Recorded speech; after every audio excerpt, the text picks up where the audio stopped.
Falando agora sobre esse momento final das eleições, sobre esse debate, né, que acontece num formato de duelo entre Jair Bolsonaro e Luiz Inácio Lula da Silva, a gente vai conversar com o cientista político Bruno Bolognesi, da Universidade Federal do Paraná. Bruno, ou professor, seja muito bem-vindo. É um prazer falar contigo mais uma vez. Gostaria que você colocasse e pontuasse para a gente aqui quais são os temas mais caros para ambos os candidatos e que podem alterar ou distanciar um do outro no resultado final a partir do debate de hoje. Prazer, Ivana, estar aqui de novo. Bom dia, Marcelo, também. Acho que hoje o debate, se as campanhas, tiverem com a estratégia bastante afiada, acredito que o Bolsonaro deve insistir na coisa da corrupção, como ele tem feito. Eu acho que tem tido um resultado positivo para ele, de insistir nessa ligação do candidato Lula e do PT com a corrupção. E eu imagino que Lula deve insistir aí na coisa da gestão da pandemia e na coisa da violência, a questão do armamento, do porte de armas, da ligação ou da alegada ligação, do candidato Bolsonaro com milícias. Então, acho que esses dois temas de cada lado devem ser centrais aí para esquentar o debate de hoje à noite. Professor, bom, esse debate é bastante importante aí, porque estamos a menos de 2 dias do segundo turno e qualquer derrapada pode ser fatal, como a gente costuma dizer. Por isso, na sua avaliação, você acha que os candidatos devem ter uma postura mais controlada, talvez até mais equilibrada, para não sair ali do script? Olha, eu acho até que sim. Eu acho até que, assim, mas isso tem um limite, O Bolsonaro, ele é considerado, olhado pela população, por quem vota nele, como um candidato muito original, um candidato muito autêntico, que fala as coisas sem pensar, que age por impulso, que faz as coisas ali no calor do momento, tal. Eu acho que isso é uma característica difícil de desvincular dele. E, por outro lado, o Lula tem essa coisa que, no momento, está super profissional, Uma assessoria preparada, sempre com as falas ensaiadinhas, etc, etc. Mas eu não sei mesmo se isso vai sustentar no debate. Eu tenho a impressão que, no nível que está a campanha, com a quantidade de ataques pessoais que a gente está vendo, com a quantidade de eleitores rachados, de um não votar no outro mais do que preferir um candidato, com as pesquisas deixando a eleição super apertada, eu não sei se esse profissionalismo vai sustentar hoje. Eu acredito que ataques pessoais e uma certa elevação do tom pode ser bastante possível no debate, sim.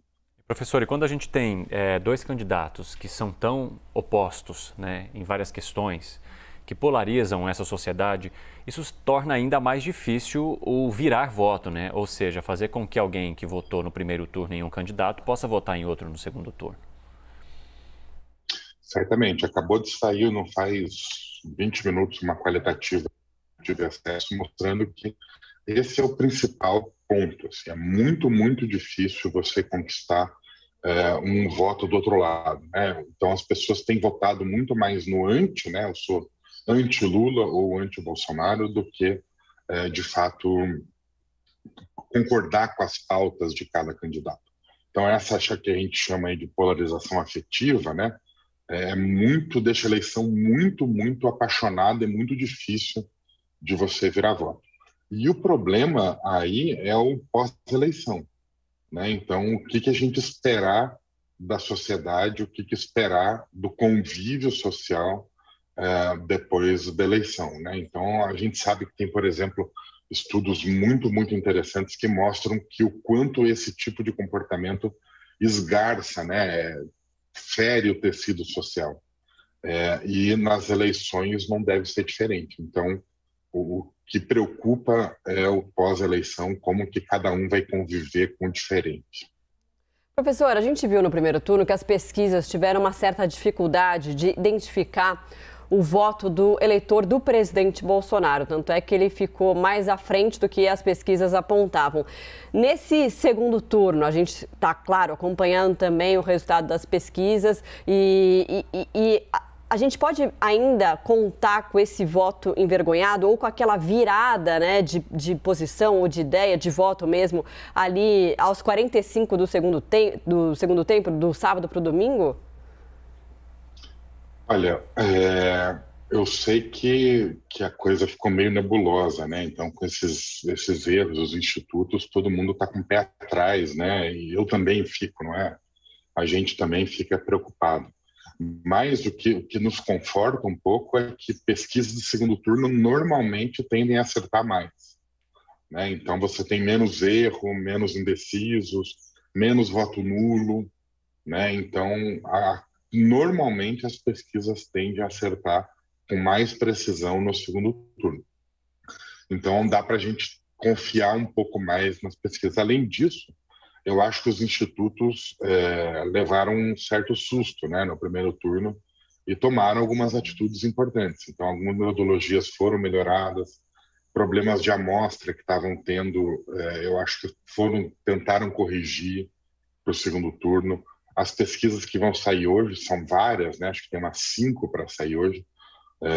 Então, todas devem trazer aí uma confiabilidade maior do que a gente estava tendo. Agora, sempre é possível ter esse voto de pessoas indecisas que decidem do sábado para o domingo, né?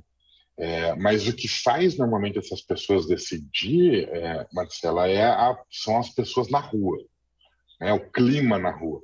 Então, quando você vê muita gente daquele candidato ou daquele partido na rua, tal, você acaba indo no embalo, né? Então, ter presença na rua no sábado vai ser bastante importante. E aí tem que ver cidade a cidade, né? Saber como vai estar em cada lugar.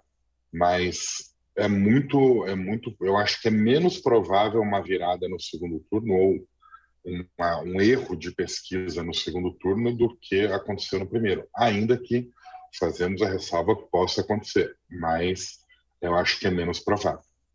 Professor Bruno Bolognesi, cientista político, né, professor da Universidade Federal do Paraná, obrigado por mais esse bate-papo. Até as eleições, pode ser que a gente converse mais ainda. Tá joia, gente. Obrigado, prazer estar com vocês de novo.